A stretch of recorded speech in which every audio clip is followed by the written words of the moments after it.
السلام علیکم ورحمۃ اللہ وبرکاتہ نحمده ونصلی علی رسولہ الکریم اما بعد فاعوذ باللہ من الشیطان الرجیم بسم اللہ الرحمن الرحیم ان اللہ وملائکتہ یصلون علی النبی یا ایھا الذین آمنوا صلوا علیہ وسلموا تسلیما اللهم صل على سيدنا ومولانا محمد معدن الجود والكرم وآله الكرام وابنه الكريم وبارك وسلم۔ اللہ رب العزت قرآن مقدس میں ارشاد فرماتا ہے فصلی لربک وانحر، اپنے رب کے لیے نماز پڑھو اور قربانی کرو، یعنی اپنے رب کی رضا حاصل کرنے کے لیے نماز پڑھو اور قربانی کرو۔ مفسرین کرام فرماتے ہیں کہ اس آیت کریمہ میں نماز سے مراد نماز عید ہے، عید اضحیٰ کی نماز پڑھو اور قربانی کا جو فریضہ ہے اسے ادا کرو۔ حدیث پاک میں آتا ہے صحابہ نے عرض کی یا حبیبی یا حبیبنا یا رسول اللہ علیہ الصلاۃ والتسلیم ما ہی الاضاحی، یہ قربانیاں کیا ہے؟ اللہ کے رسول صلی اللہ علیہ وآلہ وسلم نے ارشاد فرمایا ھذہ سنت ابیکم ابراہیم، یہ جو قربانیاں ہیں یہ تمہارے باپ تمہارے والد حضرت سیدنا ابراہیم علی نبینا وعلیہ الصلاۃ والتسلیم کی سنت کریمہ ہے۔ صحابہ نے عرض کی یا حبیبنا یا رسول اللہ علیہ الصلاۃ والتسلیم، اس میں ہمارے لیے فائدہ کیا ہے، اجر و ثواب کیا ہے؟ اللہ کے رسول صلی اللہ علیہ وآلہ وسلم نے ارشاد فرمایا کہ اللہ رب العزت ہر بال کے بدلے میں تمہیں نیکیاں عطا فرمائے۔ صحابہ نے عرض کیا یا رسول اللہ کیا اون کے بدلے میں بھی ہمیں کچھ ملے گا؟ جیسے بھیڑ دمبا وغیرہ جسے آج کل گھیٹا کہا جاتا ہے اس میں اون وغیرہ رہتے ہیں، تو کیا ہمیں اون کے بدلے میں بھی کچھ ملے گا یا نہیں ملے گا؟ اللہ کے رسول صلی اللہ علیہ وآلہ وسلم نے ارشاد فرمایا کہ اللہ رب العزت ہر اون کے بدلے میں بھی بندے کو نیکیاں عطا فرمائے گا۔ تو قربانی کی بڑی فضیلتیں، ایک حدیث پاک ہے استفرحوا ضحایاکم فإنہا متاعکم علی الصراط، کہ بہترین قسم کا جو جانور ہو، فربا ہو یعنی موٹا تازہ ہو خوبصورت ہو، اسے اللہ کی راہ میں قربان کرو، اس لیے کہ یہ جانور کل قیامت کے دن پل صراط پر تمہاری سواری بنے گا۔ تو انسان کو چاہیے کہ بہترین جانور اللہ کی راہ میں قربان کرے۔ ایک بزرگ نے اپنے بھائی کو خواب میں دیکھا کہ قیامت برپا ہے، لیکن جو ان کے بھائی تھے وہ خوبصورت جانوروں کے قریب کھڑے ہوئے تھے اور تھوڑی دیر کے بعد وہ ایک جانور کے اوپر سوار ہو گئے۔ پوچھا بھائی کس حال میں ہو، اللہ نے تمہارے ساتھ کیا معاملہ فرمایا؟ تو وہ جو بزرگ تھے انہوں نے جواب دیا کہ اللہ نے ایک نیکی کی بنیاد پر میری مغفرت فرما دی۔ وہ نیکی کیا ہے؟ فرمایا کہ میں نے ایک مرتبہ ایک بوڑھی خاتون کو 1 درہم اللہ کی رضا حاصل کرنے کے لیے دیا تھا، اللہ کو میری یہ ادا اتنی پسند آئی کہ اسی کے صدقے میں میری مغفرت فرما دی۔ پوچھا کہ یہ جانور کیا ہے؟ کہا یہ جو جانور ہے میں نے جو اللہ کی راہ میں قربان کیے تھے، حالانکہ میں مالک نصاب نہیں تھا، استطاعت میری نہیں تھی، پھر بھی اللہ کی رضا حاصل کرنے کے لیے میں ان جانوروں کی قربانی کرتا تھا۔ یہ تمام کے تمام میرے وہی جانور ہیں جن کی قربانی میں کیا کرتا تھا، اور جس جانور پر میں سوار ہوں یہ جانور میرا سب سے پہلا جانور ہے۔ پھر وہ بزرگ جانے لگے۔ بھائی نے پوچھا بھائی کہاں جا رہے ہیں؟ تو ان بزرگ نے جواب دیا کہ اب میں جنت کی جانب روانہ ہو رہا ہوں۔ اب دیکھیں قربانی کرنے کا فائدہ اللہ رب العزت بندے کو اس دنیا میں تو اسے ملتا ہی ہے، آخرت میں بھی اس بندے کو ملنا ہے۔ ایک حدیث پاک ہے کہ یہ قربانی کا جانور جیسے ہوتا ہے نا، انسان آج کل اس کی یہ سوچ ہو گئی ہے کہ انسان سستا تلاش کرتا ہے، اور بھلے اب اس کو ہلکا پھلکا جانور اگر مل گیا تو بھی وہ سمجھتا ہے کہ بس ہمیں اپنے ذمے سے ایک فارمیلٹی ادا کرنی ہے اور ایک فرض ادا کرنا ہے، بس فرض کو اتارنا ہے۔ اب جانور کیسا بھی ہو، کمزور ہو ضعیف ہو، اس میں زیادہ گوشت نہ ہو، سستا مل جانا چاہیے، انسان کی سوچ ہو گئی۔ یاد رکھے حدیث پاک میں آتا ہے کہ یہ جانور جتنا بھاری بھرکم اور جتنا فربا ہوگا کل قیامت کے دن نامۂ اعمال میں اسے رکھا جائے. جو نیکیوں والا پلہ ہوگا، ترازو کے دو پلے ہوتے ہیں، اسکیل جسے کہا جاتا ہے، نیکیوں والا جو پلہ ہوگا اس میں اس قربانی کے جانور کو رکھا جائے. ظاہر سی بات ہے زیادہ وزن والا ہوگا انسان کو زیادہ فائدہ ہوگا، لیکن اگر کم وزن والا ہے ظاہر سی بات ہے انسان کو اس سے فائدہ زیادہ نہیں ہوگا. اگر یہ جانور زیادہ وزن والا ہوگا تو نیکیوں کا پلہ جو ہے وہ بھاری ہو جائے. میں نے آپ کو اس سے پہلے بھی بتایا تھا کہ دنیا میں ہمارا جو ترازو ہے اس کا سسٹم یہ ہے کہ جو وزنی پلہ ہوتا ہے وہ نیچے جاتا ہے اور جو ہلکا ہوتا ہے وہ اوپر آتا ہے. مگر میزان عمل جو ہے اس کا عالم یہ ہوگا کہ دنیا کے ترازو کے خلاف ہوگا. اس کا جو پلہ وزنی ہوگا وہ اوپر جائے گا، جو ہلکا ہوگا وہ نیچے جائے گا.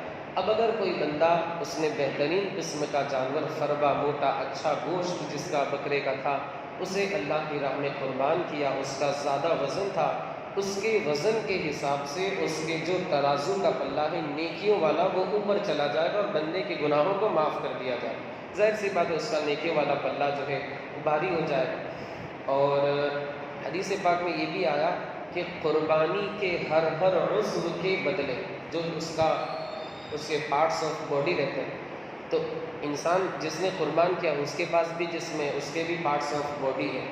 تو بکرے کے جتنے پارٹس آف باڈی ہیں جو اس نے بکرے کو قربان کیا، اللہ رب العزت قیامت کے دن بکرے کے ہر عضو یعنی ہر جسم کے پارٹ کے بدلے میں اس بندے کے اعضائے جسم کو، جو پارٹس آف باڈی ہیں، بکرے کے ہر عضو کے بدلے میں اس بندے کے تمام اعضاء کو جہنم کی آگ سے آزاد فرما دے.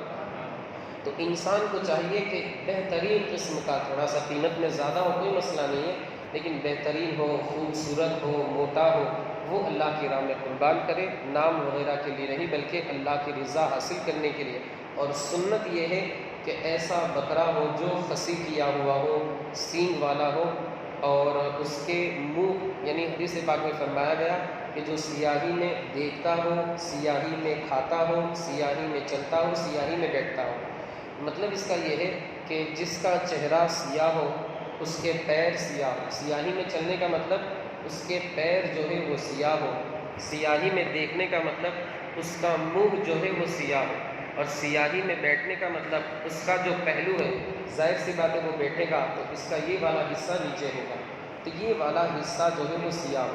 کلر اگرچہ اس کا پورا سفید ہے، لیکن یہ جو تین حصے ہیں ان پہ اگر کالا کلر ہے، قدرتی انسان کا بنایا ہوا نہیں، انسان نے جو کلر کیا وہ نہیں، قدرتی کلر اگر اس کا یہ ہے کہ اس کا چہرہ جو ہے وہ سیاہ ہے یعنی آنکھوں کے پاس والا حصہ، اسی طرح پہلو والا حصہ جس پر وہ بیٹھتا ہے وہ سیاہ ہے، اسی طرح پاؤں والا حصہ جس سے وہ چلتا ہے یہ اگر سیاہ ہے، سیاہ نہیں یعنی کالا، اور باقی پورا جسم اگر سفید ہے، تو ایسا بکرا اللہ کی راہ میں قربان کرنا مصطفیٰ کریم کی سنت مبارکہ ہے.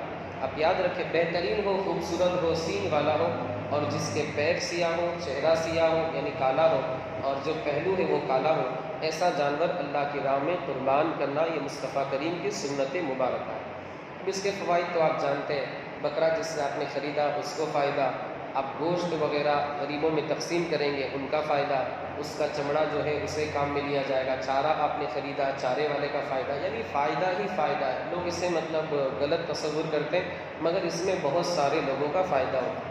سب سے بڑا جو فائدہ اسلام نے جو غریبوں کا خیال رکھا ہے، ایک انسان ہے غریب ہے، وہ سال بھر گوشت نہیں کھا سکتا، لیکن اللہ کا فضل و کرم آپ دیکھیں کہ جس انسان کو سال بھر گوشت کھانا نصیب نہیں ہوتا، الحمدللہ قربانی کے دنوں میں بہترین گوشت اسے نصیب ہو جاتا ہے.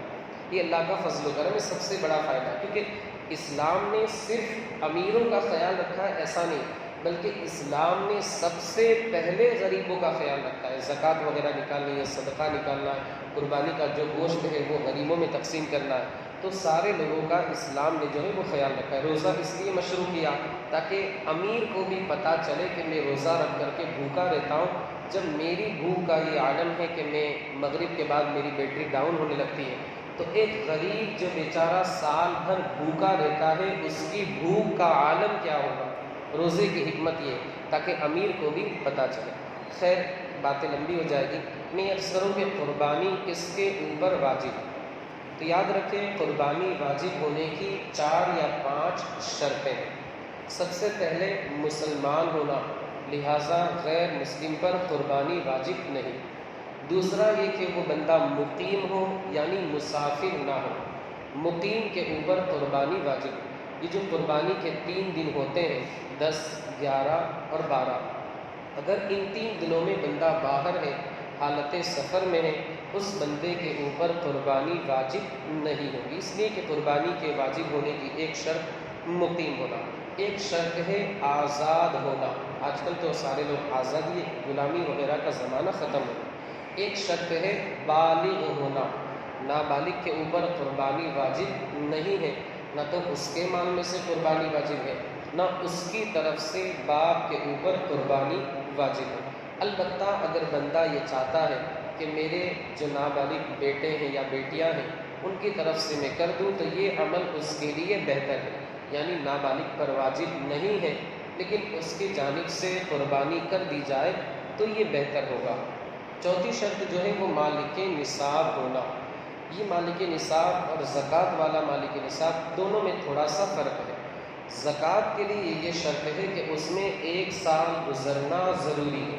جیسے آج تاریخ ہے 24، آپ 50,000 روپے کے مالک ہوئے. فار ایگزامپل آپ مثال کے طور پہ سمجھیں، آپ 50,000 کے مالک ہوئے. ابھی قربانی کے دن آنے والے ہیں، 4 دن کے بعد قربانی ہے. آپ کے اوپر قربانی واجب ہو جائے کیونکہ اس میں سال گزرنا ضروری نہیں. لیکن رہی بات زکوٰۃ کی، تو زکوٰۃ آپ کے اوپر ابھی واجب نہیں ہوگی، بلکہ زکوٰۃ اس وقت واجب ہوگی جب اگلے سال کی 24 تاریخ آ جائے. لیکن اس میں آپ یہ لحاظ رکھیں گے کہ اردو کا اعتبار ہوگا، انگریزی مہینے کا اعتبار نہیں ہوگا. میں نے سمجھانے کے لیے انگریزی تاریخ کی مثال دی، ورنہ اردو کے اعتبار سے زکوٰۃ واجب. دونوں میں فرق آپ کو سمجھ میں آ گیا ہوگا کہ زکوٰۃ کے واجب ہونے کے لیے سال گزرنا ضروری ہے، قربانی واجب ہونے کے لیے سال گزرنا ضروری نہیں. رہی بات مالک نصاب کسے کہتے ہیں، تو مالک نصاب اس بندے کو کہتے ہیں جس کے پاس 52.5 تولہ چاندی یا 7.5 تولہ سونا ہو. 52.5 تولہ چاندی یا 7.5 تولہ سونا ہو یا اس کے برابر اگر رقم ہو، وہ بندہ مالک نصاب ہے، اس کے اوپر قربانی واجب ہو. 52.5 تولہ چاندی آج کل کے حساب سے شریعت نے جو وزن مقرر کیا ہے، 52.5 تولہ چاندی کی قیمت کتنی ہوتی ہے بازار میں، وہ شریعت کے اعتبار سے 653 گرام 184 ملی گرام. یاد رہے گا 653 یعنی 653 جسے کہا جاتا ہے، 653 گرام 184 ملی گرام. یہ بات آپ یاد رکھیں کہ آج کل آپ باہر مارکیٹ میں جا کر کے تولہ بولیں گے تو آپ کو 10 گرام دے گا. یعنی مارکیٹ میں تولہ جو ہے وہ 10 گرام کا اعتبار ہوتا ہے، مگر شریعت میں جو تولے کا اعتبار ہے وہ تقریباً 12.25 گرام کا ہوتا ہے. یعنی 12 گرام 25 ملی گرام کے آس پاس کا ایک تولہ ہوتا ہے شریعت کے اعتبار سے. اب مارکیٹ میں جائیں گے تو 10 گرام کا ایک تولہ ہوتا ہے. مارکیٹ کے تولے کا اعتبار اس میں نہیں ہوگا، بلکہ شریعت کا جو وزن ہے تولے کے اعتبار سے اس وزن کا اعتبار ہوگا. یاد رہے گا 653 گرام 184 ملی گرام یہ 52.5 تولہ چاندی کا وزن ہوتا ہے. اور سونا 7.5 تولہ سونا، تو شریعت کے اعتبار سے جس بندے کے پاس 93 گرام 193 گرام 312 ملی گرام، 93 یعنی 93 90 اور 3 93 گرام 312 ملی گرام اگر کسی کے پاس سونا ہے، یہ 7.5 تولہ سونا ہے یا اس کے برابر اگر اس کے پاس مال ہے، اس بندے کے اوپر قربانی واجب ہے. لیکن اگر بندہ اس کے پاس 40,000 روپے ہے، چاندی کے حساب سے 38 یا 39,000 روپے نصاب کو پہنچ جاتے ہیں. یعنی اگر کسی کے پاس آج کل 40,000 یا 38,000 روپے ہیں، وہ بندہ مالک نصاب ہوگا، اس کے اوپر قربانی واجب ہوگی. مگر اس کے پاس 40,000 روپے ہیں لیکن اس کے اوپر قرضہ ہے، قرض جسے کہا جاتا ہے وہ 10,000 کا ہے۔ اب اگر ہم قرض کو مائنس کریں گے، یعنی 40 میں سے 10 جائیں گے، کتنے بچیں گے؟ 30 بچیں گے۔ وہ مالک نصاب نہیں رہے گا۔ جب وہ مالک نصاب نہیں رہے گا اس کے اوپر قربانی واجب نہیں ہوگی۔ سمجھ گئے ہوں گے؟ یعنی جتنا قرضہ ہے اسے مائنس کریں گے، مائنس کرنے کے بعد دیکھا جائے گا کہ اس کے پاس جتنی بھی رقم ہے کیا وہ چاندی کے نصاب کے اعتبار سے جو مقدار ہے وہاں تک پہنچتی ہے یا نہیں۔ اگر پہنچ جاتی ہے اس بندے کے اوپر زکوٰۃ، اس بندے کے اوپر قربانی واجب ہوگی۔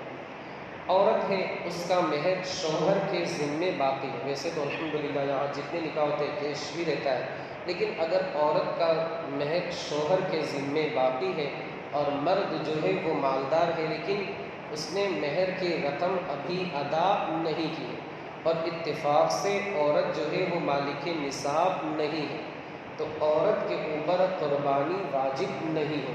کیوں؟ اس لیے کہ اگرچہ اس کا مہر شوہر کے ذمے باقی ہے مگر مکمل طریقے سے عورت کو اس نے مالک نہیں بنایا۔ قربانی واجب ہونے کے لیے یہ بھی شرط ہے کہ مکمل طور پر مال کا بندہ یا بندی مالک ہو۔ اگر مکمل طور پر وہ مالک نہیں ہے تو قربانی واجب نہیں ہوگی۔ اچھا، قربانی واجب ہوگی، زکوٰۃ اور قربانی دونوں سیم ہے، کچھ چیزوں میں فرق ہے جیسا کہ میں نے بتایا۔ یہ ساری چیزیں حاجت اصلیہ سے زائد ہیں۔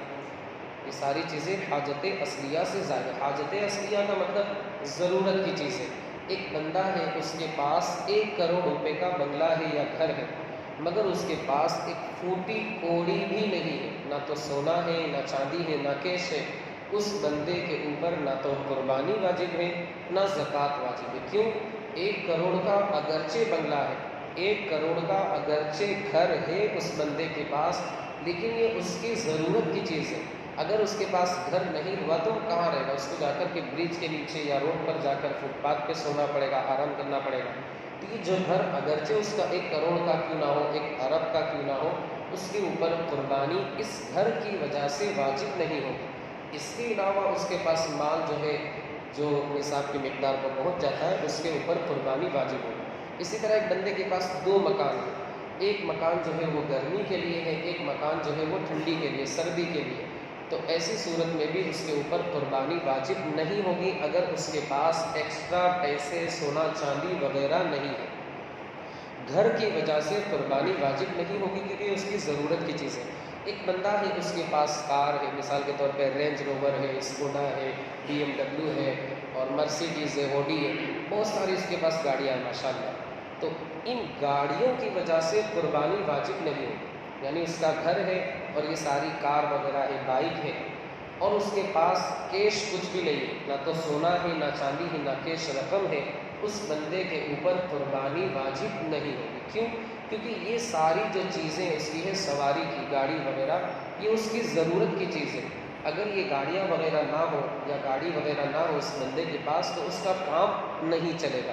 یہ ضرورت کی چیز ہے اور ضرورت کی جو چیز ہوتی ہے اس کے اوپر قربانی واجب نہیں ہوگی۔ اسی طرح بندے کے پاس موبائل ہے، کسی کے پاس 1,00,000 روپے کا ہے، کسی کے پاس 1.5 لاکھ روپے کا، تو موبائل کی وجہ سے بندہ مالک نصاب نہیں ہوگا۔ کیوں؟ کیونکہ موبائل اس کی ضرورت کی چیز ہے۔ ہاں، اگر موبائل کے علاوہ اس کے پاس 40,000 روپے کیش پڑے، اس کے اوپر قرض نہیں ہے، اس بندے کے اوپر قربانی واجب ہوگی۔ مرغی، اچھا قربانی کے جانور میں کیا ہونا چاہیے؟ بکرا، بکری، دمبا، بھیڑ، بھینس، اونٹ وغیرہ۔ اور بھینس کی ایک انگریزی بہن آپ جانتے بھی، نام لینے کی ضرورت نہیں، آپ سمجھتے ہیں، اشارہ کافی ہے۔ بھینس کی قسم کا ایک جانور ہوتا ہے، آپ سمجھتے ہیں، اشارہ کافی ہے۔ تو ان سارے جانوروں کی قربانی ہو سکتی ہے۔ کوئی بندہ مرغی کی قربانی کرتا ہے یا خرگوش کی قربانی کرتا ہے یا کبوتر کی قربانی کرتا ہے، اس کی قربانی نہیں ہوگی، بلکہ وہ گوشت بازار میں جو چکن وغیرہ بکتا ہے اس طریقے کا وہ گوشت ہوگا اور اس کی قربانی کسی بھی صورت میں نہیں ہوگی۔ ایک بندہ مالک نصاب تھا اور اس نے قربانی کے لیے بکری خریدی، ظاہر سی بات ہے 40,000 کا مالک تھا، 10,000 کی اس نے بکری دی، کتنے ہو گئے؟ 30,000۔ اتفاق سے جو بکری تھی وہ گم ہو گئی، مال تو نصاب تھا 40,000، 10,000 کی بکری لی، اتفاق سے وہ بکری گم ہو گئی، اب اس کے پاس کتنے بچے؟ 30,000۔ یہ بندہ مالک نصاب اب نہیں رہا، لہٰذا اس بندے کے اوپر دوسرا جانور خرید کر کے اس کی قربانی کرنا ضروری نہیں۔ مسئلہ سمجھ گئے ہوں؟ کیونکہ قربانی کے لیے مالک نصاب ہونا ضروری ہے۔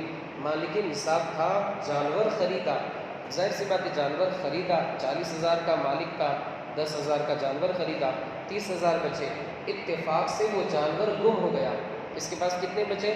30,000۔ یہ نصاب کی مقدار کو نہیں پہنچتے، لہٰذا اس بندے کے اوپر دوسرا جانور خرید کر کے اس کی قربانی کرنا ضروری نہیں ہوگا۔ ایک بندہ فقیر ہے، فقیر کا مطلب جو مالک نصاب نہیں، اس نے قربانی کے لیے جانور خریدا، قربان کر دیا، اتفاق سے قربانی کے دن ابھی باقی تھے کہ وہ مالک نصاب ہو گئے، کسی نے اسے خوشی سے 40,000 روپے دے دیے زکوٰۃ کے یا للہ، کسی بھی طرح اس کو دے دی، اب اس بندے کے اوپر دوبارہ قربانی کرنا ضروری ہوگا۔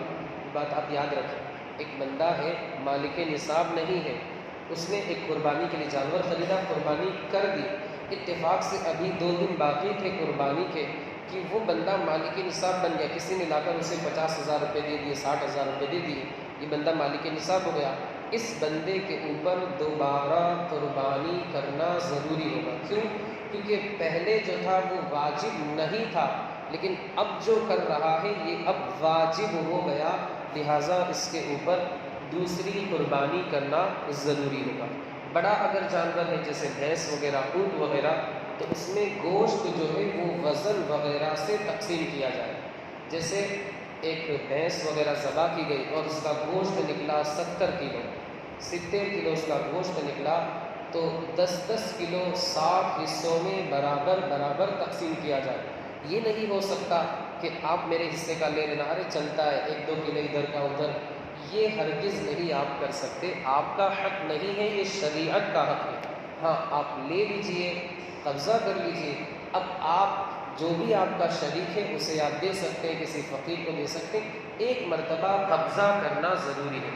بغیر قبضے کے آپ یہ کہیں کہ آپ اپنے حساب سے 1-2 کلو زیادہ بھی لے لیں گے، آپ امام صاحب چل جائیں گا، کوئی مسئلہ نہیں، تو یہ آپ نہیں کر سکتے، اس لیے کہ یہ شریعت کا حق ہے، یہ انسان کا ذاتی حق نہیں۔ ہاں قبضہ کرنے کے بعد آپ کسی کو بھی اس کا مالک بنا سکتے ہیں۔ اچھا، قربانی جو ہے اس کا وقت صبح صادق سے شروع ہو جاتا ہے، مگر شہر کے اندر، سٹی کے اندر نماز ہو جانا ضروری ہے، وہ بھی سلام پھیر دیں امام صاحب قبلہ، ورنہ تو اگر سلام نہیں پھیرا ہے، امام صاحب قاعدے میں ہیں اور کسی نے جا کر کے اتاول میں جلدی بازی میں سلام پھیر دیا، اس بندے کی قربانی، اس جانور کی قربانی نہیں ہوگی۔ کیوں؟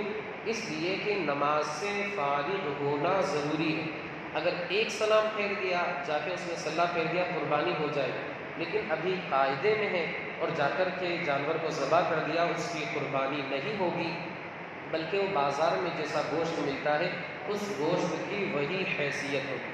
اور یہ بھی ضروری نہیں ہے کہ ساری مسجدوں میں نماز عید ہو جائے یا عیدگاہ میں عید ہو جائے، نماز ہو جائے، بلکہ کسی ایک مسجد میں نماز ہو، جیسے مثال کے طور پہ اڈجن پارٹی کے اوپر کہیں 6:20 ہے، کہیں 6:30 وغیرہ وغیرہ، تو یہ ضروری نہیں ہے کہ ہم جو لاسٹ والا ٹائم ہے، جیسا مثال کے طور پر 6:45 بجے کا آخری ٹائم ہے فار ایگزامپل، تو یہ ضروری نہیں ہے کہ ہم 6:45 والی نماز کا انتظار کریں پھر ہم ذبح کریں، یہ ضروری نہیں۔ 6:20 میں مثال کے طور پہ عارفیہ میں نماز ہو گئی، اب ہم قربانی کے جانور کو قربان کر سکتے ہیں، ہماری قربانی ہو جائے۔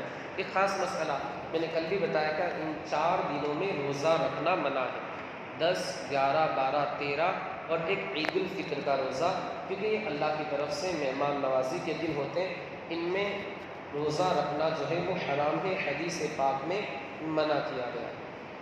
ایک بندہ ہے، قربانی کے دن گزر گئے، نہ تو اس نے قربانی کی نہ حصہ وغیرہ اس نے لکھایا، اب اس بندے کے اوپر زندہ بکری کی قیمت کو صدقہ کرنا ضروری ہوگا، یا تو جانور خرید کر کے اسے صدقہ کر دے یا پھر اس کی قیمت کو صدقہ کر دے۔ اس بندے نے جانور اس کے پاس تھا، قربانی نہیں کی، قربانی گزر جانے کے بعد اس نے بکری کو ذبح کر دیا، اب اس کے لیے حکم ہے کہ اس گوشت کو مکمل طریقے سے صدقہ کر دے، بلکہ اگر زندہ جانور اور ذبح کیے ہوئے جانور کے اندر تھوڑا سا فرق ہو گیا تو جتنا فرق ہوا اتنی رقم کو بھی بندہ صدقہ کر دے. جیسے زندہ جانور 20,000 کا اور ذبح کیا ہوا جانور 18,000 کا، ظاہر سی بات ہے 2,000 کا فرق پڑا، تو یہ 2,000 روپے مزید وہ بندہ صدقہ کرے.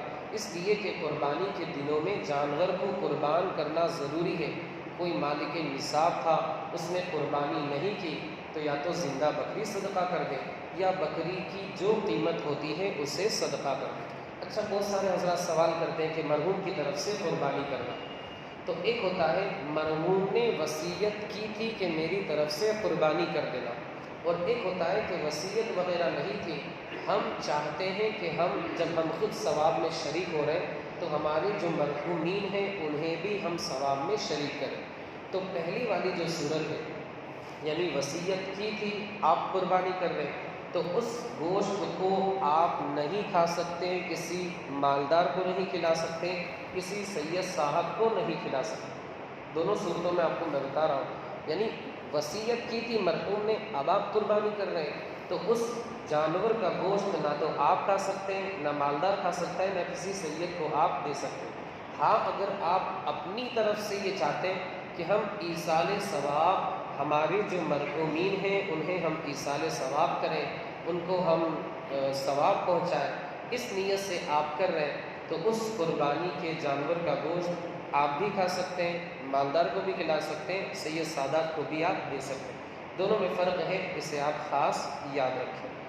عمر جو ہے اس کے اعتبار سے اونٹ جو ہے اس کی 2 سال کی عمر ہونی چاہیے، بکرا وغیرہ ہے اس کی 1 سال کی عمر ہونی چاہیے، اور بھینس وغیرہ ہے اس کی 2 سال کی عمر ہونی چاہیے. اونٹ کی 5 سال کی عمر، بھینس وغیرہ کی 2 سال کی عمر اور بکرے وغیرہ کی 1 سال کی عمر ہونی چاہیے. لیکن اگر دمبا اور بھیڑ وغیرہ دور سے دیکھنے میں 1 سال کا لگتا ہے، یعنی اگرچہ وہ 6 مہینے کا ہے، 8 مہینے کا ہے، لیکن دور سے ایسا لگتا ہے کہ وہ 1 سال کا ہے، تو ایسے جانور کی قربانی کی اجازت ہے. بکرے وغیرہ میں نہیں، صرف اور صرف یہ چیز، یہ خصوصیت بھیڑ دمبا، جسے آج کل گھیٹا کہا جاتا ہے جس میں اون کے بال ہوتے، صرف اس کی قربانی اگر وہ 6 مہینے کا ہے لیکن دور سے دکھنے میں 1 سال کا لگتا ہے، اس کی قربانی ہو جائے.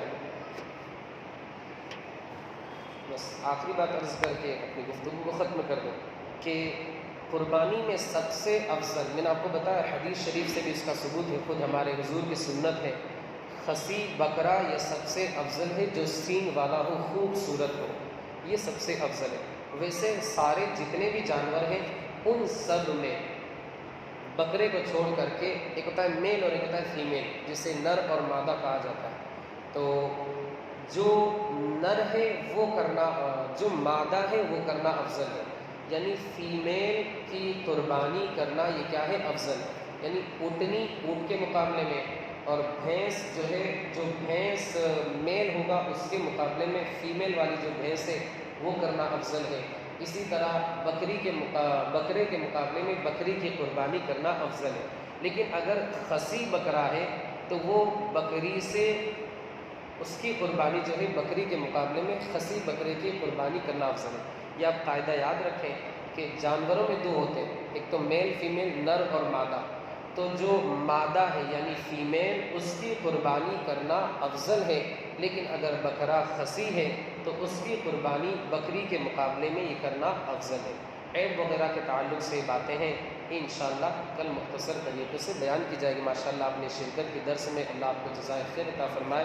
مولا جو کچھ بھی بیان ہوا اس کے بیان کرنے میں مجھ سے غلطی، لغزش، خطا، خامی ہوگی، وہ اپنے حبیب کے صدقے میں اسے معاف فرما. مولا عز و جل ہم تمام لوگوں کو سنت ابراہیمی صحیح طریقے سے ادا کرنے کی توفیق عطا فرما. ہمارے ان بھائیوں نے درس میں شرکت کی، اگلے سال ہمارے ان تمام بھائیوں کو گھر والوں کے ساتھ حج بیت اللہ کی سعادتیں عطا فرما. مولا ہمارے ان بھائیوں کی کمائی میں، کاروبار میں، تجارت میں، رزق حلال میں خوب سے خوب تر برکتیں عطا فرما. ان کی مشکلات کو آسان فرما. انہیں، ان کے گھر والوں کو صحت، سلامتی، امن، عافیت، چین و سکون عطا فرما. تمام آفات و بلیات سے ان کی، ان کے گھر والوں کی حفاظت فرما. وصلی اللہ تعالی علی خیر خلقہ و نور عرشہ سیدنا مولانا محمد وعلی آلہ و اصحابہ.